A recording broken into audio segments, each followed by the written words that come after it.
Hey there, in this video I'm going to go over 8 of the most common Social Security questions that I receive when I tell people that I used to work for Social Security. My name is Matt and I worked for Social Security for over 15 years. I was a technical expert there and I handled the most complicated cases. My goal is to help you avoid a lot of the mistakes that I saw and to get the money that you're eligible for and have a good experience with your retirement. When I worked for Social Security, and even now that I don't, I would tell people what I did. I know Social Security and Medicare very well, and so people who were younger than me, they often just thought that I worked for the IRS. For some reason, it's all just some big government thing. They don't really separate IRS and Social Security very well. But people who were older than me, who were getting closer to retirement, they knew well, and they had a lot of questions for me. Suddenly, I became their best friend. So let me go over some of the most common questions that I receive from people. Number one is, will Social Security be there when I retire? And the answer to that is yes.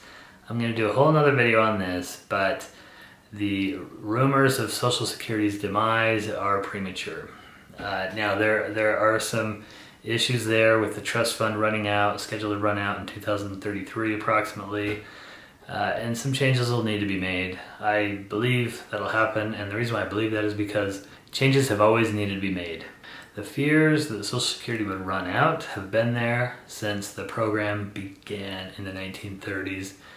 So it's nothing new, okay? Media tends to exaggerate the reports. The program was actually in much worse shape in the 1980s. They made some reforms and got it fixed for a while. And again, I'll explain this in another video, but there's really no way you can have kind of the perfect amount coming in that you need to go out. You're either going to be having too much or too little at different times. So they'll need to make some changes, but I think we'll be fine. Number two, when should I take Social Security? So a lot of people, of course, they're getting closer to age 62, so let me just make sure that's clear. You can start your own Social Security retirement benefits at age 62. Or you can wait until later, and the longer you wait, the higher the benefit amount will go. So what they call full retirement age is somewhere between 66 and 67. If you're watching this, probably your full retirement age is 67. But you can actually even wait beyond full retirement age and get more. So the full retirement age name is a little weird, but you can go all the way till age 70 and get credits just for waiting to take your benefit. It doesn't even mean that you need to work until that long to get a higher benefit. You simply get the higher benefit by waiting. So there's always the trade-off. If you take it early at 62, you're going to get less money, but you're going to get more payments because you're taking it earlier. If you wait until full retirement age, 67, or even beyond at age 70, you're going to get a higher monthly benefit amount, but you're getting fewer payments because you're waiting many years to start it. So to answer the question, when should I start my Social Security benefits? My typical answer as a Social Security employee, and now that I'm not an employee, still the same, is in Social Security eyes, it doesn't matter. They tend to break even over time, average life expectancy. So there's a lot of things that you need to consider, including your health, your wants, your needs, your family members, your savings, a lot of different things there to consider that I'll go over again in another video. Okay, the third question is, am I eligible for spousal or divorce spousal benefits? So the requirement to be eligible as a spouse is that you need to be at least age 62, the same age requirement is there, and then your spouse needs to be on Social Security, and you need to be married, of course. So you need to be currently married, spouse needs to be on Social Security, you need to be at least 62, and then your full retirement amount needs to be less than your spouse's full retirement amount. Less than half of your spouse's full retirement amount, sorry. Okay, so to qualify as a spouse, again to recap, you need to be 62, you need to be married, spouse needs to be on Social Security, your full retirement amount needs to be less than half of your spouse's full retirement amount. And then, yes, you could qualify. To qualify as a divorced spouse, you need to be 62, you need to be not currently married, you need to be have been married to a prior spouse for at least 10 years. So there's a 10-year requirement to qualify on that prior spouse's record. That 10-year requirement can be met sometimes if you were, a lot of people get divorced from a spouse and remarry the same spouse. So if you had a combined 10 years, that could get you the qualification there. And then again, your full retirement amount has to be less than half of your spouse's full retirement amount. All right, let's recap the divorced spouse again. You need to be 62. You need to be not currently married. You need to have been married to somebody for 10 years or longer. Your full retirement amount needs to be less than half of that divorced spouse's full retirement amount. There's a mouthful. Those are whole other videos in and of themselves. Big topics there on eligibility for spousal benefits. The one thing to remember here is that you don't actually have a choice in the matter. If you're eligible on your own record, Social Security will pay you on your own record first. If you're eligible as a spouse or divorced spouse, they will automatically pay anything extra they can on those records. So this isn't a choice you have to make. Understanding it going in can help you make choices about when to retire, but it's not a choice you make to file on his or yours or something like that. It's not like that. Okay, next, the fourth question I get all the time is, when is my full retirement age? So as I mentioned, it's somewhere between 66 and 67, and I say that because they are phasing in a higher full retirement age. Now this is legislation that was passed years and years ago.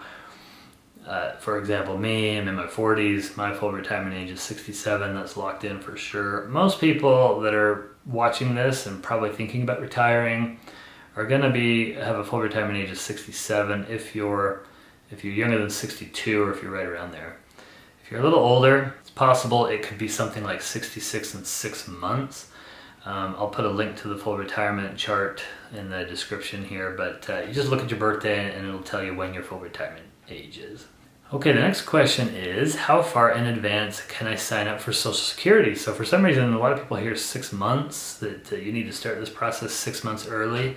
It's a good idea to kind of start thinking about it and get preparing for it 6 months early, but you can't actually file your benefits or file your claim for benefits until 3 months prior to when you want to begin your payments. So there's no need to call 6 months ahead of time to set up an appointment. It's not going to work. So typically you would call your Social Security office 3 to 4 months ahead of time to schedule an appointment, or you get online 3 months prior to when you want to start your benefits.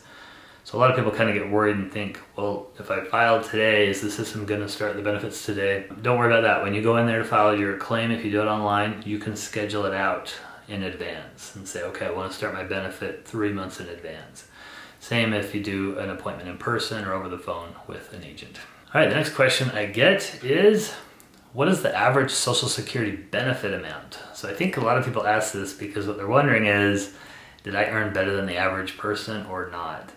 The average benefit amount is around $1,300 a month. Now benefits go up every year due to cost of living increase, so I could be a little bit off on that number, but it's right around $1,300 a month is the average monthly Social Security benefit. Now, there's a lot of things that come into play on the benefit amount besides just your earnings. And the biggest thing is when you decide to claim your benefit. So again, if you take your benefit earlier than full retirement age, then you're going to get less per month. And if you wait, you'll get more per month. So if your full retirement age is 67, for example, and you take your benefit at 62, you're going to get 70% of your full retirement age amount. So you're getting a 30% reduction if you take it at 62. If you wait till age 70, you're getting a 24% increase on your full retirement amount benefit. So as you can see, that's a good 50% difference there. So there could be a wide swing in your benefit amount based on when you take it, but average benefit amount's around $1,300 a month. Okay, next question is, when do I sign up for Medicare? So I mentioned the full retirement age, 66 to 67, somewhere in there. But the Medicare age never changed, and this is really important. Medicare age is 65. Now, it doesn't necessarily mean you need to sign up for Medicare at 65, and in a lot of cases, you shouldn't, but you should at least get this hammered down and know exactly what you're doing before you turn 65, so you know if you're doing it right. You don't want to miss the enrollment period that you should be enrolling in. But the starting point is the month you turn 65. So if your birthday is August 15th of 2021, August 15th, and you're turning 65 in 2021, then your Medicare would start August 1st if you signed up for it. Actually starts the first of the month. And again, lots more videos I can do on the enrollment periods. I'm already doing it, so I'll cover those in another video. But just keep in mind, 65 for Medicare, and then Social Security full retirement age, somewhere between 66 and 67. Okay, finally, the last question I get is, should I file online or in person? My general answer here is, if you are a widow or widower, you should always do it in person or over the phone. So you should be calling Social Security, your local Social Security office, and scheduling an appointment to talk to somebody. Because it's a possibility in that case that you could do a widow or widower's benefit and then switch to your own, or vice versa. There's some options there that most people don't have. I mentioned earlier, spouses don't have an option to do that. When we refer to spouse benefits, we're talking about if you're both alive. Widow's benefits, if you have a prior spouse that passed away, then that's a different story. But for most other cases, filing online is just fine. It's the most common way to file now. More than 60% of people file their claims online. Somebody looks at every case that comes through before they process it. So you do have to wait a little bit on that. But if you call to schedule an appointment, they're oftentimes a month, maybe 2 months out on appointments. So that can take a while too. That's a matter of preference. Do whatever you want there. But if you're a widow, or if you have maybe a more complicated situation, then I would talk to a claims representative. Okay, so I hope you got something out of this. If you liked it, if you did get something out of it, please click the like button down below, the little thumbs up thing. Click the subscribe button to get more videos showing up on your feed, and then there's a little bell next to the subscribe. If you click that, it'll show up on your notifications, like it'll ding you on your phone when I post a new video. And if you do that, I really, really do appreciate it. Just it helps me spread the word to people, and that again is my goal, is to help people not to make some of the common mistakes that I saw so often. So thank you for watching. We'll see you next time.